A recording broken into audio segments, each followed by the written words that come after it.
what gets measured gets done.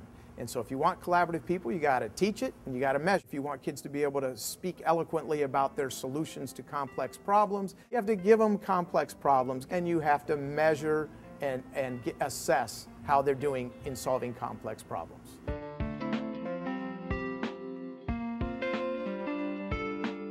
I think the essence of what really drives this learning model is that all learning starts with not only content standards, but also what we would call 21st century skills or soft skills that are the foundation of all the projects that teachers build. So if we're looking at a specific skill set like collaboration, like leadership, which is definitely a 21st century skill, it really starts on that first day. In many of the projects we do, like in Monkey Trial and Together We Stand that we're doing right now, the group leaders are elected by their peers, and then those leaders go and they form the groups. Because this is such a big project, we really want to make sure that we're giving you guys an accurate assessment here. In terms of assessment, one of the things that we do on a regular basis is try and take a look at what their work is in the draft process. Take a look at where they're going wrong before the final product is due. So kind of that ongoing assessment, which is so important in a project-based learning classroom. You need to write a draft of another article.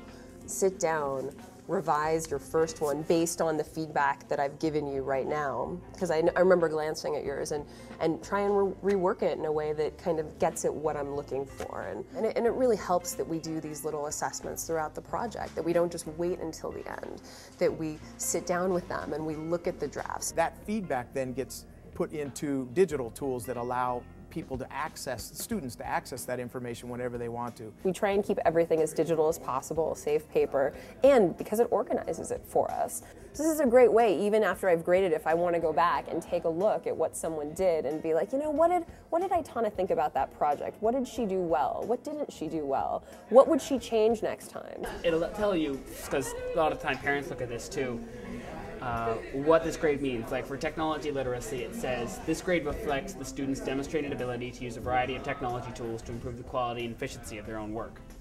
And then below that, it'll tell you how much weight that will have on your total grade.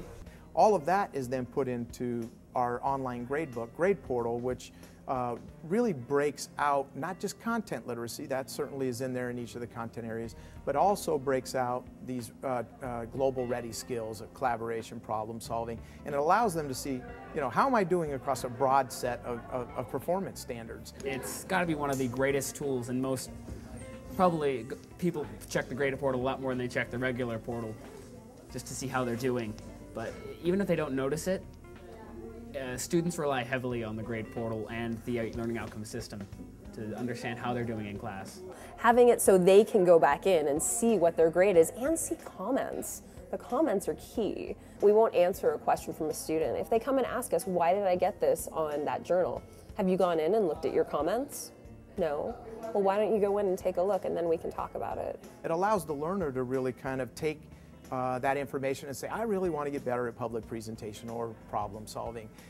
All of that then allows them to build their student-built digital professional portfolio, which is really a showcase of evidence of their attainment and their proficiency in not just, again, core content literacy, although that's important, but also in these very rich global skills that they're going to need to be you know, very competitive in this new world.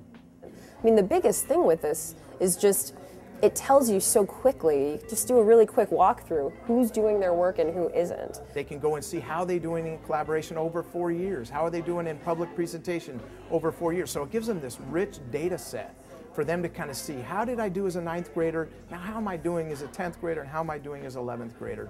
It really is a great way to see, like, look back, because you don't notice what you're doing as you're going through the project, but if you look back, retrospect really helps to see, you know, how you took charge or if you took too much and how to make it so you don't do that next time. Everything about this school is trying to get kids not only learning experiences and not only feedback, give them the real assets so that they can be globally ready and ready for anything as they move off into the world.